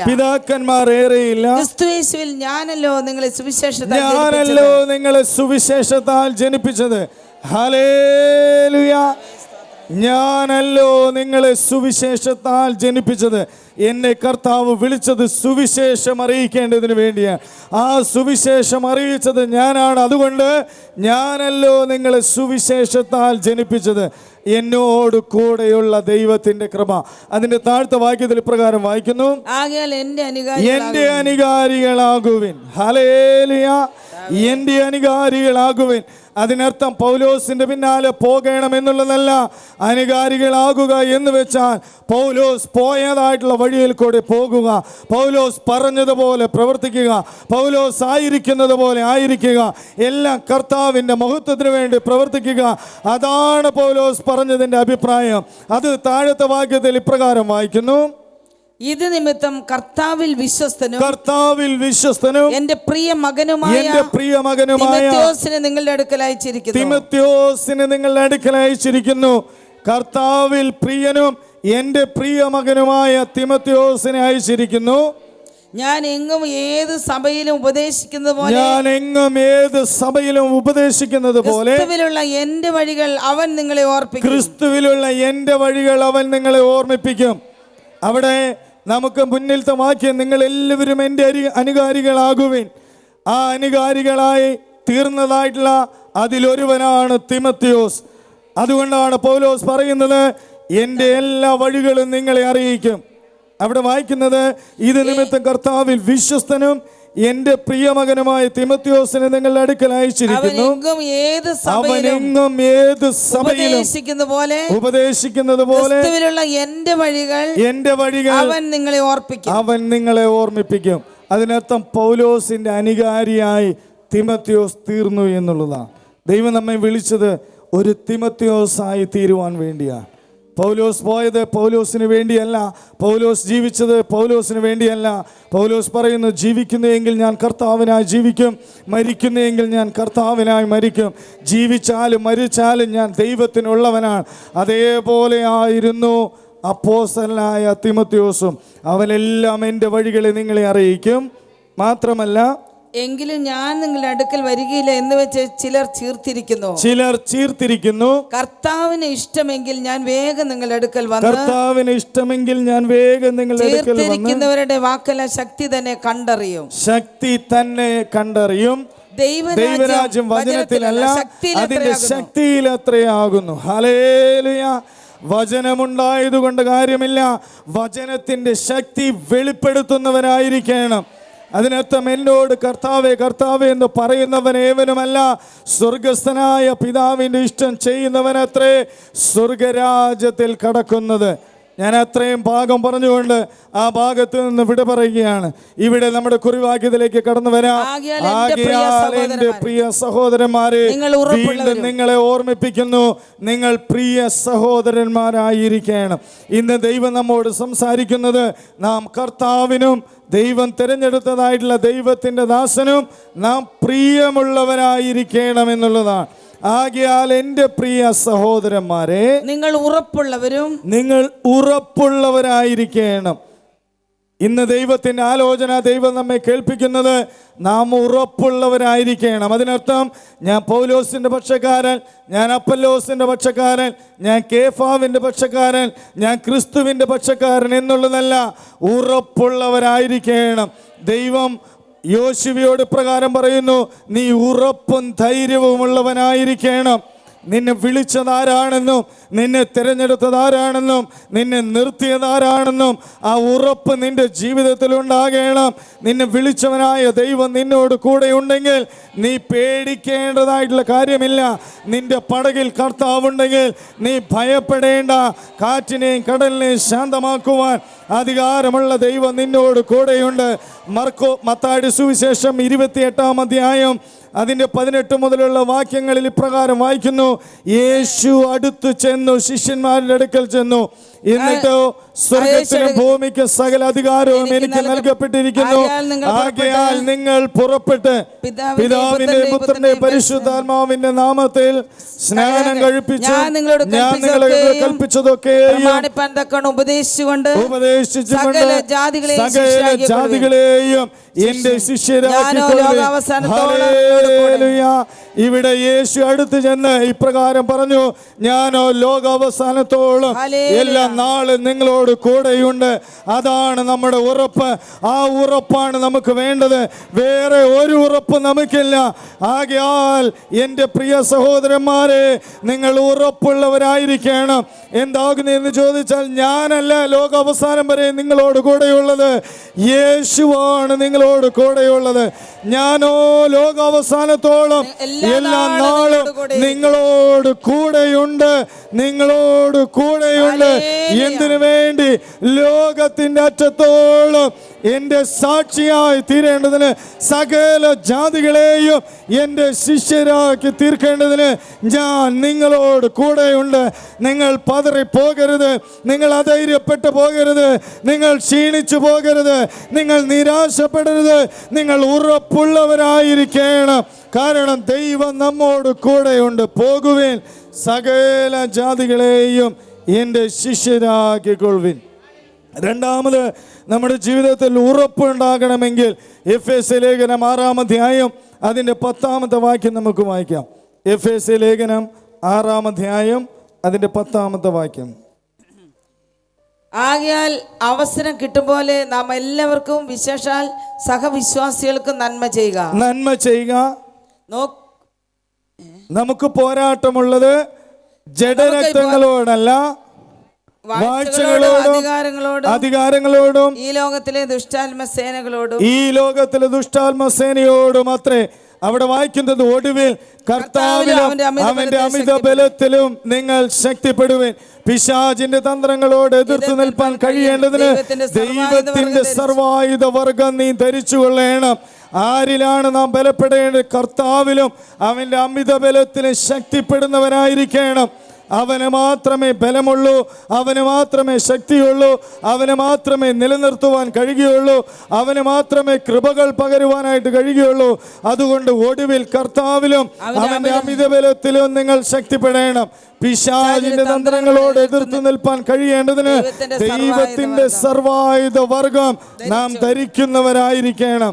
നമുക്ക് പോരാട്ടമുള്ളത് ജഡരക്തങ്ങളോടല്ല, വാഴ്ചകളോടും അധികാരങ്ങളോടും ഈ ലോകത്തിന്റെ അന്ധകാര ശക്തികളോടും സ്വർലോകങ്ങളുടെ ദുഷ്ടാത്മസേനയോടും അത്രേ. ഹല്ലേലൂയ. അതുകൊണ്ട് നാം ഉറപ്പുള്ളവരായിരിക്കണം. ശത്രു നമ്മെ തകർക്കുവാൻ നമ്മുടെ പിന്നാലെയുണ്ട്, എന്നാൽ ജയിച്ചവനായ ദൈവം നമ്മോട് കൂടെയുണ്ട്. ഞാൻ വലിയ വിശദീകരണത്തിന് ആഗ്രഹിക്കുന്നില്ല. ഒന്ന്, എൻ്റെ പ്രിയ സഹോദരന്മാരായിരിക്കണം. രണ്ട്, നിങ്ങൾ ഉറപ്പുള്ളവരായിരിക്കണം. ജീവനായാലും മരണമായാലും സമ്മതം. പാട്ടുകാരൻ പാടിയതുപോലെ, എൻ്റെ പ്രാണനെ ഞാൻ യാഗമാക്കുന്നു, എന്നെ തകർത്തിയിടാൻ താതനിഷ്ടമെങ്കിൽ നിന്റെ ഹിതം എൻ്റെ ജീവിതത്തിൽ നിറവേറപ്പെടട്ടെ. അതായിരിക്കണം നമ്മുടെ ഉറപ്പ്. ഒന്ന്, നിങ്ങൾ ഉറപ്പുള്ളവരായിരിക്കണം. രണ്ട്, നിങ്ങൾ കുലുങ്ങാത്തവരായിരിക്കണം. റോമാലേഖനം 8-ാം അധ്യായം അതിൻ്റെ 35-ാമത്തെ വാക്യത്തിൽ ഇപ്രകാരം വായിക്കുന്നു, നിങ്ങൾ കുലുങ്ങാത്തവരായിരിക്കണം. ആ വാക്യം ഒന്ന് വായിക്കാം. റോമാലേഖനം 8-ാം അധ്യായം അതിന്റെ 35. സ്നേഹത്തിൽ നിന്ന് നമ്മെ വേർപിരിക്കുന്നതാർ. ക്രിസ്തുവിന്റെ സ്നേഹത്തിൽ നിന്ന് നമ്മെ വേർപിരിക്കുന്നതാർ കഷ്ടതയോ സങ്കടമോ ഉപദ്രവമോ പട്ടിണിയോ നഗ്നതയോ ആപത്തോ വാളോ. ഏതാണ് ക്രിസ്തുവിന്റെ സ്നേഹത്തിൽ നിന്ന് വേർപിരിക്കുന്നത്? ഒരിക്കലും നിങ്ങൾ കുലുങ്ങിപ്പോകരുത്. കഷ്ടതയിൽ നിങ്ങൾ കുലുങ്ങിപ്പോകരുത്, പട്ടിണിയിൽ നിങ്ങൾ കുലുങ്ങിപ്പോകരുത്, നഗ്നതയിൽ നിങ്ങൾ കുലുങ്ങിപ്പോകരുത്, ആപത്തുകളിൽ നിങ്ങൾ കുലുങ്ങിപ്പോകരുത്, വാളിന്റെ മുമ്പിൽ നിങ്ങൾ കുലുങ്ങിപ്പോകരുത്. ഇവയ്ക്കൊന്നും അതിന്റെ താഴ്ത്ത വാക്യത്തിൽ ഇപ്രകാരം വായിക്കുന്നു, മരണത്തിനോ ജീവനോ ദൂതന്മാർക്കോ വാഴ്ചകൾക്കോ അധികാരങ്ങൾക്കോ ഇപ്പോഴുള്ളതിനോ വരുവാനുള്ളതിനോ ഉയരത്തിനോ ആഴത്തിനോ മറ്റൊരു യാതൊരു സൃഷ്ടിക്കും നമ്മുടെ കർത്താവ് യേശുക്രിസ്തുവിലുള്ള ദൈവസ്നേഹത്തിൽ നിന്ന് നമ്മെ വേർപിരിപ്പാൻ കഴിയുകയില്ല എന്ന് ഞാൻ ഉറച്ചിരിക്കുന്നു. പൗലോസ് പറയുന്നു, എന്തെല്ലാം വന്നാലും, എന്തെല്ലാം കഷ്ടങ്ങൾ വന്നാലും, കഷ്ടതയോ പട്ടിണിയോ നഗ്നതയോ ആപത്തോ വാളോ ജീവനോ മരണമോ ഉയരമോ ആഴമോ എന്ത് വന്നാലും ക്രിസ്തുവിൻ്റെ സ്നേഹത്തിൽ നിന്ന് എന്നെ വേർപിരിപ്പാൻ സാധ്യമല്ല എന്ന് ഞാൻ ഉറച്ചിരിക്കുന്നു. ആ ഉറപ്പാണ് നിങ്ങൾക്ക് വേണ്ടത്. അതിൻ്റെ ഇടയിൽ ഒരു വാക്യം വിട്ടുപോയിട്ടുണ്ട്. നാമോ നമ്മെ സ്നേഹിച്ചവൻ മുഖാന്തരം ഇതിലൊക്കെയും പൂർണ്ണ ജയം പ്രാപിക്കുന്നു. ഹല്ലേലൂയ. നമ്മെ സ്നേഹിച്ചവൻ മുഖാന്തരം ഇതിലൊക്കെയും പൂർണ്ണ ജയം പ്രാപിക്കുന്നു. അതിനർത്ഥം നമുക്ക് ജയം പ്രാപിപ്പാൻ സാധ്യമല്ല, ഉറച്ചു നിൽക്കുവാൻ നമുക്ക് സാധ്യമല്ല, കുലുങ്ങാതിരിപ്പാൻ സാധ്യമല്ല. എന്നാൽ നാമോ നമ്മെ സ്നേഹിച്ചവൻ മുഖാന്തരം, നമ്മെ സ്നേഹിക്കുന്ന ഒരു ദൈവമുണ്ട്, നമ്മെ താങ്ങുന്ന ഒരു ദൈവമുണ്ട്. കടലിൻ്റെ നടുവിൽ കാറ്റ് പ്രതികൂലമായി നിന്നപ്പോൾ കടലിൻ മീതെ നടന്ന് നിന്റെ അടുക്കിലേക്ക് കടന്നു വരുന്ന ഒരു ദൈവമുണ്ട്. ആ ദൈവം സ്നേഹിക്കുന്ന ദൈവ മുഖാന്തരം ഞാൻ ജയം പ്രാപിക്കും. ഇതിലൊക്കെയും പൂർണ്ണ ജയം പ്രാപിക്കുന്നു. ഹല്ലേലൂയ. എന്തെല്ലാം കഷ്ടങ്ങളുണ്ടോ, എന്തെല്ലാം പ്രയാസങ്ങളുണ്ടോ, എന്തെല്ലാം ദുഃഖങ്ങളുണ്ടോ, ഇതിലൊക്കെയും പൂർണ്ണ ജയം നൽകുവാൻ നമ്മെ സ്നേഹിക്കുന്ന ഒരു ദൈവമുണ്ട് എന്നുള്ളതാണ്.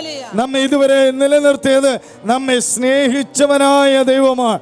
പിതാക്കന്മാരെ നിലനിർത്തിയത് അവരെ സ്നേഹിച്ചവനായ ദൈവമാണ്. അപ്പോസ്തലന്മാരെ ശിഷ്യന്മാരെ നിലനിർത്തിയത് അവരെ സ്നേഹിച്ചവനായ ദൈവമാണ്. കഴിഞ്ഞ ആഴ്ചയിൽ ദൈവം നമ്മോട് സംസാരിച്ചു. ശിഷ്യന്മാർ യേശുവിനെ കൂടാതെ പോയി. എന്നാൽ പടക് കടലിൻ്റെ നടുവിലും താൻ ഏകനായി കരയിലും ഇരിക്കുകയായിരുന്നു. ഹല്ലേലൂയ. അത് തൻ്റെ ശിഷ്യന്മാരെ നോക്കി അവൻ ഇരിക്കുകയായിരുന്നു. ആ നോക്കുന്ന ദൈവത്താൽ ജയമുണ്ട്. ഹല്ലേലൂയ.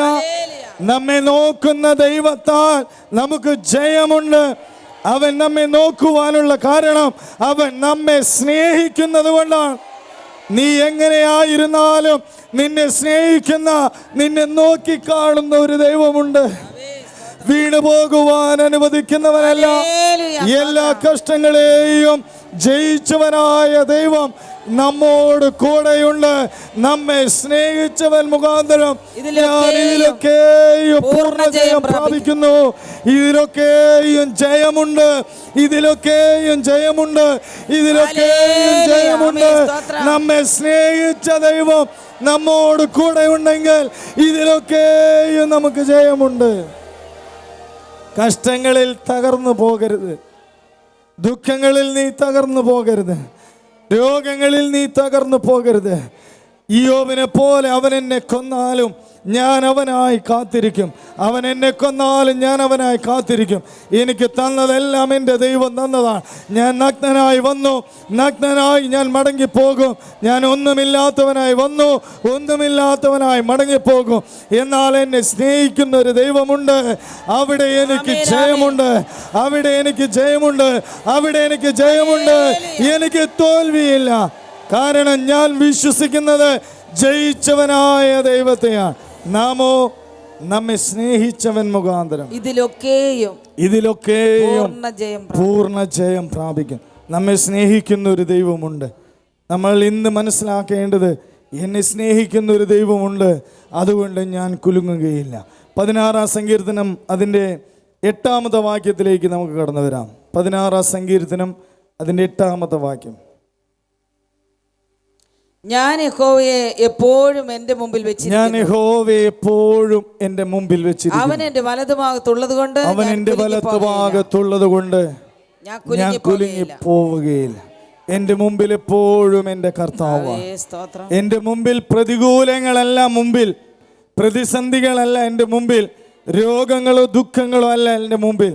എൻ്റെ മുമ്പിൽ എന്തെല്ലാം പ്രയാസങ്ങളും പ്രതികൂലങ്ങളും ഉണ്ട് എങ്കിലും ഞാൻ അതൊന്നും മുമ്പിൽ കാണുന്നില്ല. ഞാൻ എൻ്റെ കർത്താവിനെ എൻ്റെ മുമ്പിൽ കണ്ടിരിക്കുന്നു. 2, അവൻ എൻ്റെ വലത്തുഭാഗത്തുള്ളത് കൊണ്ട് ഞാൻ കുലുങ്ങിപ്പോവുകയില്ല. അതിനർത്ഥം കുലുങ്ങുവാൻ എൻ്റെ ദൈവം അനുവദിക്കുകയില്ല. എൻ്റെ അടിസ്ഥാന പാറമേലാകുന്നു. കാറ്റ് വന്നാലും തിരമാലകൾ വന്ന് വീട്ടിൽ ആഞ്ഞടിച്ചാലും അത് പാറമേൽ അടിസ്ഥാനമുള്ളതാകിയാൽ അത് വീണു പോയില്ല.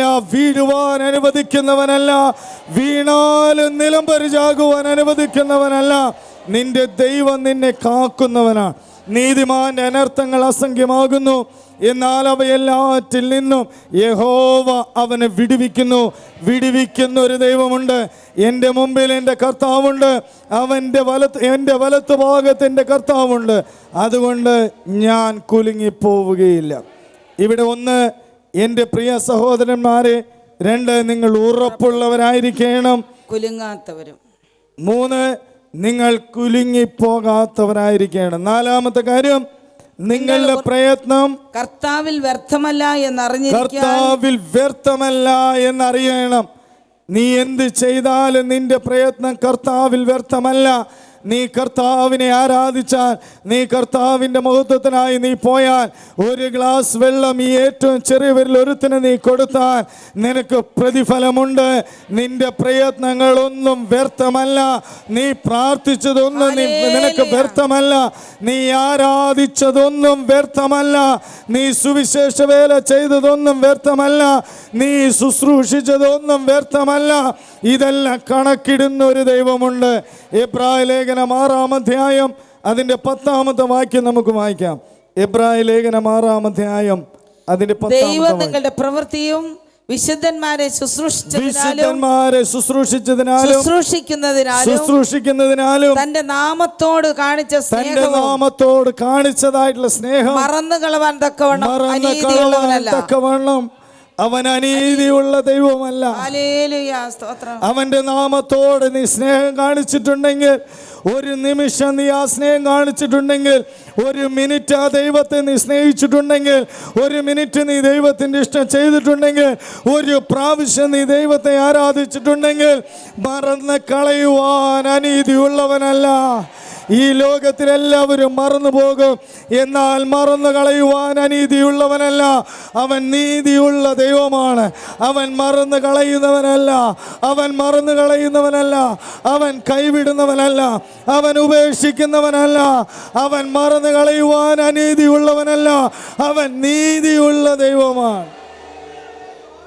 നീ കഷ്ടതയിൽ ദൈവത്തെ ആരാധിച്ചുവെങ്കിൽ, നീ കഷ്ടതയിലും അവൻ്റെ വേല നീ ചെയ്തുവെങ്കിൽ, നീ കഷ്ടതയിലും ദൈവത്തെ മുറുകെ പിടിച്ചുവെങ്കിൽ, പഴിക്കുന്നവരെയും ദുഷിക്കുന്നവരുടെ മുമ്പാകെ നീ അവനെ ആരാധിച്ചു എങ്കിൽ, മറന്ന് കളയുവാൻ അനീതിയുള്ളവനല്ല.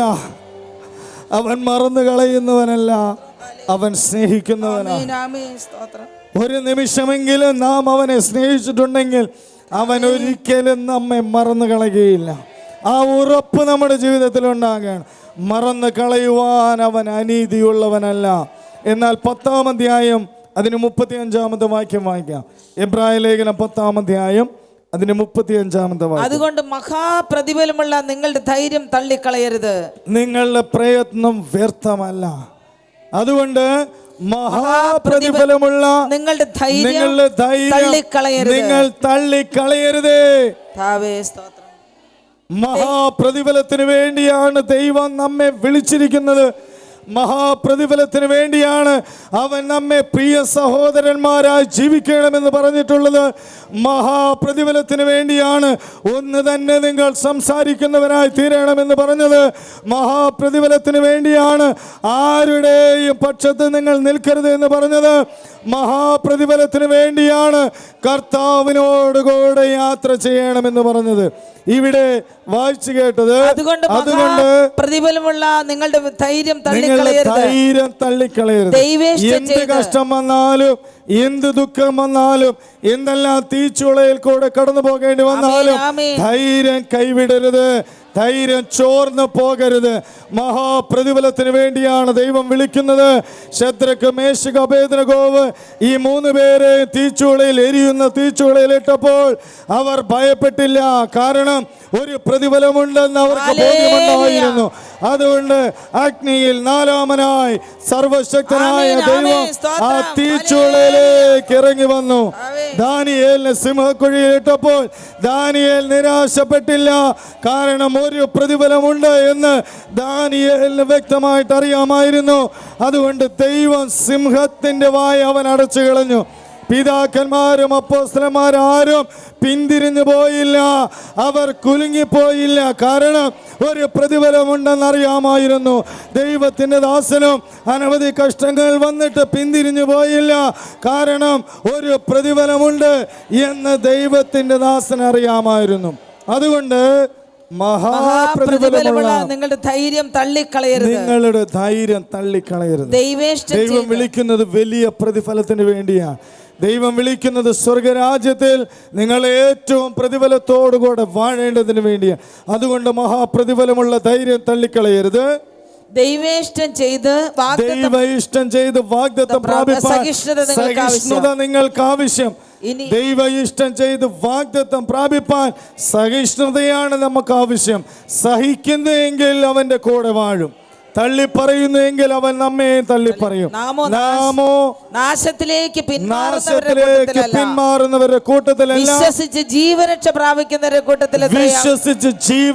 പ്രാപിക്കുന്നവരുടെ കൂട്ടത്തിൽ എത്രയാകുന്നു.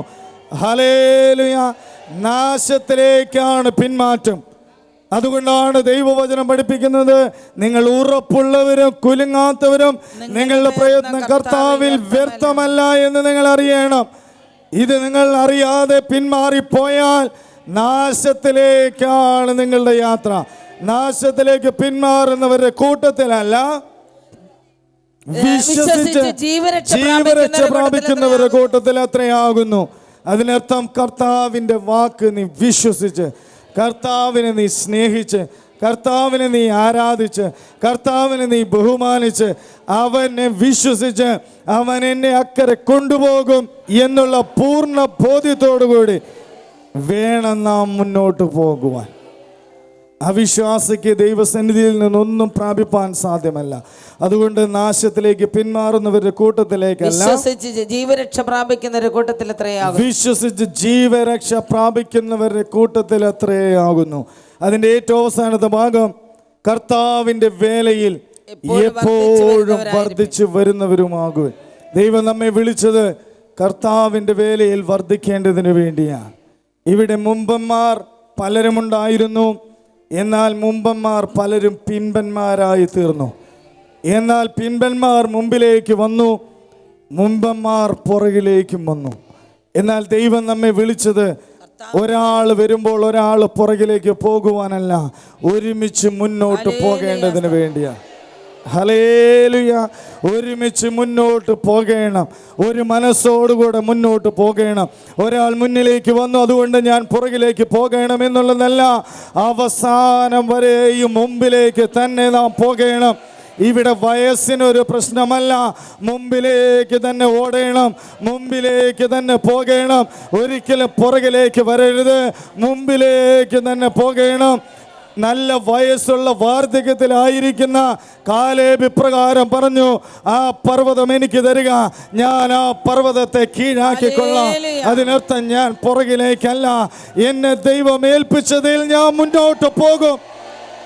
എനിക്ക് ദൈവം നൽകിയ വാഗ്ദത്തത്തെ ഞാൻ മുറുകെ പിടിച്ച് മുന്നോട്ട് പോകും. വയസ്സ് എനിക്കൊരു പ്രശ്നമല്ല, ഈ പർവ്വതം എനിക്ക് തരിക, ആ പർവ്വതം ഞാൻ കീഴാക്കിക്കൊള്ളാം, ആ പർവ്വതത്തെ ഞാൻ കീഴ്പ്പെടുത്തിക്കൊള്ളാം. എന്നോടുകൂടെ എൻ്റെ ദൈവമുണ്ട്. അവൻ്റെ വേലയിൽ വർദ്ധിച്ചു വരുന്നവരാകണം. ഇന്ന് നമ്മൾ ഓരോരുത്തരും ചിന്തിച്ചാൽ നമുക്കറിയാം, നാം വേലയിൽ വർദ്ധിച്ചിട്ടുണ്ടോ അതോ അവൻ്റെ വേലയിൽ നാം പുറകോട്ടാണോ? ദൈവം നമ്മെ വിളിച്ചത് എന്തിനു വേണ്ടിയാണ്? ദൈവം നമ്മെ തിരഞ്ഞെടുത്തത് എന്തിനു വേണ്ടിയാണ്? അവൻ്റെ വേലയിൽ വർദ്ധിച്ചു വരേണ്ടതിന് വേണ്ടിയാണ്. ദൈവം ഈ ആലയം ഒരുക്കിയത് എന്തിനു വേണ്ടിയാണ്? ലോകത്തിലായിരിക്കുന്ന സകല ജനവും ദൈവത്തെ അറിയണം. ആമേൻ. ഈ ആലയ മുഖേന ഹല്ലേലൂയ. ലോകത്തിന്റെ 5 വൻകരകളിലും അവന്റെ നാമം അറിയപ്പെടും എന്നാണ് ദൈവത്തിന്റെ വാഗ്ദാനം. 2.5 കോടി ജനവും 5000 അപ്പോസ്തലന്മാരും ഉണ്ടാകും എന്നുള്ളതാണ് ദൈവത്തിന്റെ വചനം. എന്നാൽ വേലയിൽ നാം വർദ്ധിച്ചിട്ടുണ്ടോ, അത് വേലയിൽ നാം പുറകിലേക്കാണോ? ഞാൻ നിങ്ങളുമാണ് ശോധന ചെയ്യേണ്ടത്. ദൈവത്തിന്റെ വചനം പഠിപ്പിക്കുന്നത് അവന്റെ വേലയിൽ നിങ്ങൾ വർദ്ധിച്ചു വരുന്നവരുമാകുവിൻ. എന്തിനു വേണ്ടിയാണ് വർദ്ധിച്ചു വരുന്നത്? 1 കൊരിന്ത്യർ 15-ാം അധ്യായം അതിൻ്റെ 1-ാമത്തെ വാക്യത്തിലേക്ക് നമുക്ക് കടന്നു വരാം. എന്നാൽ സഹോദരന്മാരെ, ഞാൻ നിങ്ങളോട് സുവിശേഷിച്ചതും നിങ്ങൾക്ക് ലഭിച്ചതും നിങ്ങൾ നിൽക്കുന്നതും നിങ്ങൾ വിശ്വസിച്ചതും വൃഥാവല്ലെന്ന് വരികിൽ നിങ്ങൾ ഹല്ലേലൂയ. ഇതൊന്നും വൃഥാവിലല്ല. നിങ്ങൾ ചെയ്യുന്നതൊന്നും വൃഥാവിലല്ല. നിങ്ങൾക്ക് ലഭിച്ചതും നിങ്ങൾക്ക് നൽകിയതും ഒന്നും, നിങ്ങൾ പ്രവർത്തിച്ചതൊന്നും വൃഥാവിലല്ലെന്ന് വരികിൽ നിങ്ങൾ രക്ഷിക്കപ്പെടുന്നതുമായ സുവിശേഷം, രക്ഷിക്കപ്പെടുന്നതുമായിട്ടുള്ള സുവിശേഷം നിങ്ങൾ പിടിച്ചുകൊണ്ടാൽ ഞാൻ ഇന്നവിധം നിങ്ങളോട് സുവിശേഷിച്ചിരിക്കുന്നു എന്ന് നിങ്ങളെ ഓർപ്പിക്കുന്നു. ഹല്ലേലൂയ. ഞാൻ ഇന്നവിധം നിങ്ങളെ സുവിശേഷിച്ചിരിക്കുന്നു, നിങ്ങളോട് സുവിശേഷം അറിയിച്ചിരിക്കുന്നു എന്ന് നിങ്ങൾ ഓർത്തുകൊള്ളേണം. അതിനർത്ഥം എന്നെ പേർ ചൊല്ലി വിളിച്ചതായിട്ടുള്ള നാളുകൾ തുടങ്ങി അനവധി കഷ്ടങ്ങളും അനവധി ദുഃഖങ്ങളും എൻ്റെ ജീവിതത്തിൽ നേരിട്ടു. എന്നാൽ സുവിശേഷത്തിൽ ഞാൻ പുറകിലേക്ക് പോയില്ല, ഞാൻ മുൻപിലേക്ക് തന്നെയാണ്. അത് നിങ്ങളെ ഞാൻ ഓർമ്മപ്പെടുത്തുന്നു. ക്രിസ്തു നമ്മുടെ പാപങ്ങൾക്ക് വേണ്ടി തിരുവഴുത്തുകളിൻ പ്രകാരം മരിച്ചു, അടക്കപ്പെട്ടു. തിരുവഴുത്തിൻ പ്രകാരം 3-ാം നാൾ ഉയർത്തെഴുന്നേറ്റു. കേഫാവിനും പിന്നെ 12 അതിന്റെ പ്രത്യക്ഷനായി. 7-ാമത്തെ വാക്യം വായിക്കാം. 7-ാമത്തെ വാക്യം. അനന്തരം അവൻ യാക്കോബിനും പിന്നെ അപ്പോസ്തലന്മാർക്കും എല്ലാവർക്കും പ്രത്യക്ഷനായി. എല്ലാവർക്കും ഒടുവിൽ അകാല പ്രജ പോലെ എനിക്കും അവൻ പ്രത്യക്ഷനായി. ഹല്ലേലൂയ. യാക്കോബിനും യോഹന്നാനും എല്ലാവർക്കും പ്രത്യക്ഷമായതുപോലെ എനിക്കും എൻ്റെ ദൈവം പ്രത്യക്ഷമായി. ഇന്ന് നമ്മൾ ഓരോരുത്തരും ഈ തിരുസന്നിധിയിൽ ഇരിക്കുവാനുള്ള കാരണം നമ്മുടെ മുമ്പിൽ അവൻ പ്രത്യക്ഷമായതുകൊണ്ടാണ്, നമ്മെ പേർ ചൊല്ലി വിളിച്ചത് കൊണ്ടാണ്. അകാല പ്രജ പോലെ അന്ത്യകാലത്ത് നമുക്കും അറിയുവാനുള്ള ഭാഗ്യം ലഭിച്ചു. അതുകൊണ്ട് അതിന്റെ താഴ്ത്ത വാക്യത്തിൽ ഞാൻ അപ്പോസ്തലന്മാരിൽ ഏറ്റവും ചെറിയവനല്ലോ, ഏറ്റവും അധികം പ്രവർത്തിച്ചതായിട്ടുള്ള പൗലോസ് പ്രകാരം പറയുന്നു, ഞാൻ അപ്പോസ്തലന്മാരിൽ ഏറ്റവും ചെറിയവനാകുന്നു, ഞാൻ ഒന്നുമല്ല. അതിന്റെ താഴ്ത്ത വാക്യത്തിൽ ദൈവസഭയെ ഉപദ്രവിച്ചതിനാൽ അപ്പോസ്തലൻ എന്ന പേരിന് യോഗ്യനല്ല, അപ്പോസ്തലൻ എന്ന പേരിന് യോഗ്യനല്ല, എങ്കിലും ഞാൻ ആകുന്നത് എന്റെ ദൈവത്തിന്റെ കൃപയാലാണ്. ഒരു യോഗ്യതയും ഉണ്ടായിട്ടല്ല. എനിക്ക് പ്രത്യക്ഷനായ, എന്നെ സ്നേഹിച്ചവനായ എന്റെ ദൈവത്താലാണ് ഞാൻ ഇന്നായിരിക്കുന്നത്. അവനെ ഉപദ്രവിച്ചത് കൊണ്ട് അവന്റെ പേരെടുപ്പാൻ പോലും ഞാൻ യോഗ്യനല്ല. ഞാൻ ദൈവത്തിന്റെ സഭകളെ ഉപദ്രവിച്ച് മുടിച്ചവനായ വ്യക്തിയാണ്. എങ്കിലും ഞാനാകുന്നത് ദൈവകൃപയാലാകുന്നു. രണ്ടാമത്തെ കാര്യം, എന്നോടുള്ള അവന്റെ കൃപ വ്യർത്ഥമായതുമില്ല. എന്നോട് കാണിച്ചതായിട്ടുള്ള കൃപ വ്യർത്ഥമായി കളയുവാൻ ഞാൻ അനുവദിച്ചിട്ടില്ല.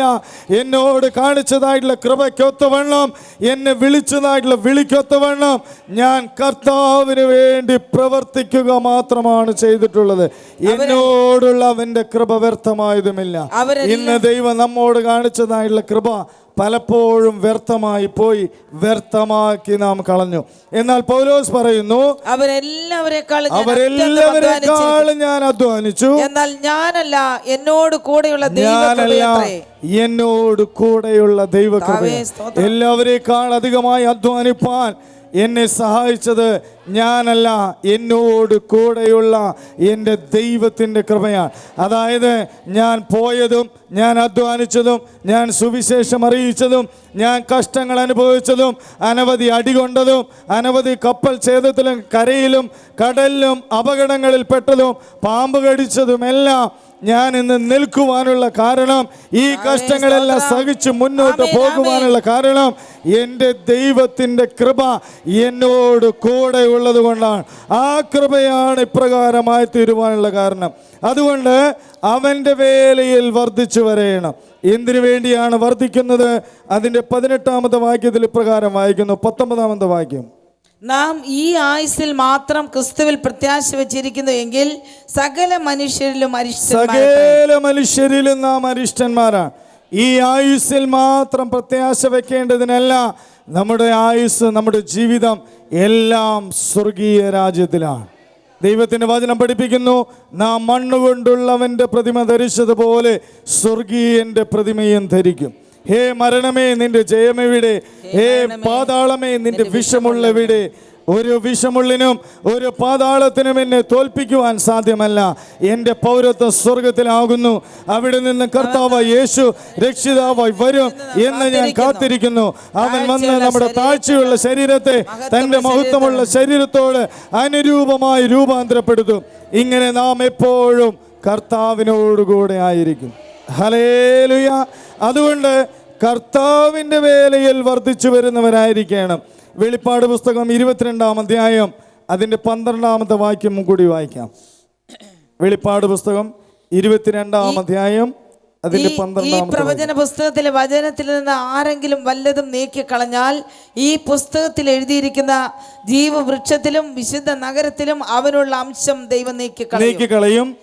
ഇത് സാക്ഷീകരിക്കുന്നവൻ അതെ ഞാൻ വേഗം വരുന്നു എന്ന് അരുളി ചെയ്യുന്നു. ഞാൻ വേഗം വരുന്നു. ആമേൻ. കർത്താവ് യേശുവേ, വേഗം വരണമേ. ഞാൻ ഉദ്ദേശിച്ച വാക്യം അതല്ല. ഇതാ ഞാൻ വേഗം വരുന്നു. ഓരോരുത്തരും അവനവന്റെ പ്രവൃത്തിക്ക് പ്രതിഫലം കൊടുക്കുവാൻ പ്രതിഫലം എന്റെ പക്കലുണ്ട്. ഇതാ ഞാൻ വേഗം വരുന്നു. അവന്റെ വേലയിൽ വർദ്ധിച്ചു വരുവാൻ പറഞ്ഞതിന്റെ കാരണം അവൻ വേഗം വരുന്നു. അവന്റെ വരവ് ഏറ്റവും അടുത്തിരിക്കുകയാണ്. ഇതാ ഞാൻ വേഗം വരുന്നു. ഓരോരുത്തരും അവനവന്റെ പ്രവൃത്തിക്ക് തക്കവണ്ണം പ്രതിഫലം കൊടുപ്പാൻ എന്റെ പക്കലുണ്ട്. പ്രതിഫലം തരുവാൻ എന്റെ പക്കലുണ്ട്. നിങ്ങൾ ചെയ്യുന്നതൊന്നും വ്യർത്ഥമല്ല. ഓരോരുത്തരും അവനവന്റെ പ്രവൃത്തിക്ക് തക്കവണ്ണം പ്രതിഫലം കൊടുക്കുവാൻ അവൻ വരുന്നു. അപ്പോൾ വേലയിൽ വർദ്ധിച്ചു വരുന്നത് പ്രതിഫലം പ്രാപിക്കേണ്ടതിന് വേണ്ടിയാണ്.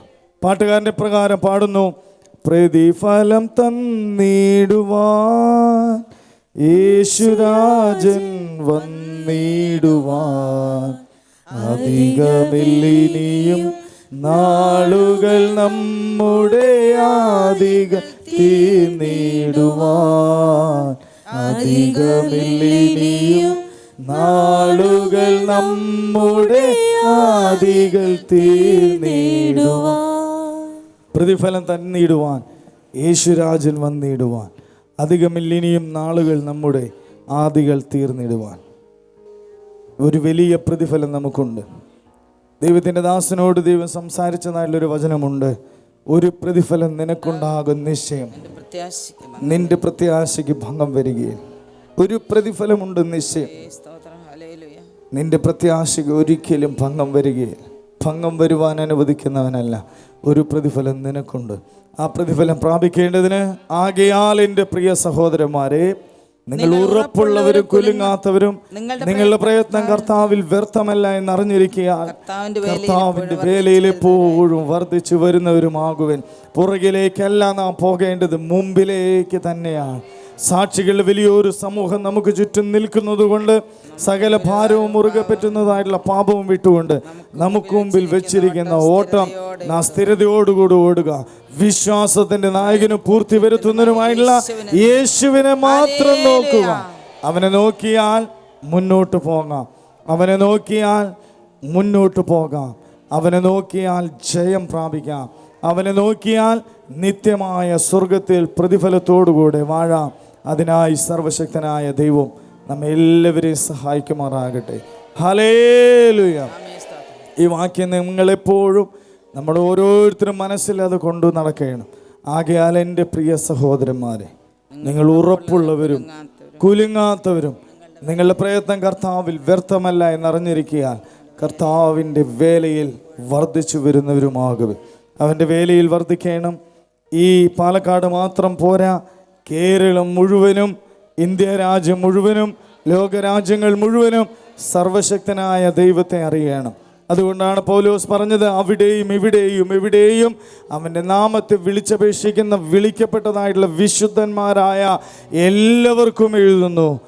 നമ്മെ ആക്കി വെച്ചതായിട്ടുള്ള സ്ഥാനം ജോലിയാണോ, ജോലിയായി എടുക്കുന്നതായിട്ടുള്ള സ്ഥലമാണോ, നമ്മെ അയച്ചതായിട്ടുള്ള സ്ഥലങ്ങളാണോ, നാം ആയിരിക്കുന്നതായിട്ടുള്ള ദേശമാണോ, എവിടെയാണോ കർത്താവ് നമ്മെ ആക്കി വെച്ചത്, എവിടെയും നാം അവനെ വിളിച്ചപേക്ഷിക്കുന്നവരും അവൻ്റെ വേലയിൽ വർദ്ധിച്ചു വരുന്നവരുമായിരിക്കണം. എന്നാൽ മാത്രമേ പ്രതിഫലം പ്രാപിപ്പാനായിട്ട് കഴിയുകയുള്ളൂ. അതിനായി സർവശക്തനായ ദൈവം നമ്മെല്ലാവരെയും സഹായിക്കുമാറാകട്ടെ. ദൈവകരങ്ങളിലേക്ക് ഏൽപ്പിച്ച് നമുക്ക് പ്രാർത്ഥിക്കാം. എല്ലാവരും കരങ്ങൾ ഉയർത്തി ദൈവത്തിന് മഹത്വം കൊടുക്കാം. ഹല്ലേലൂയ.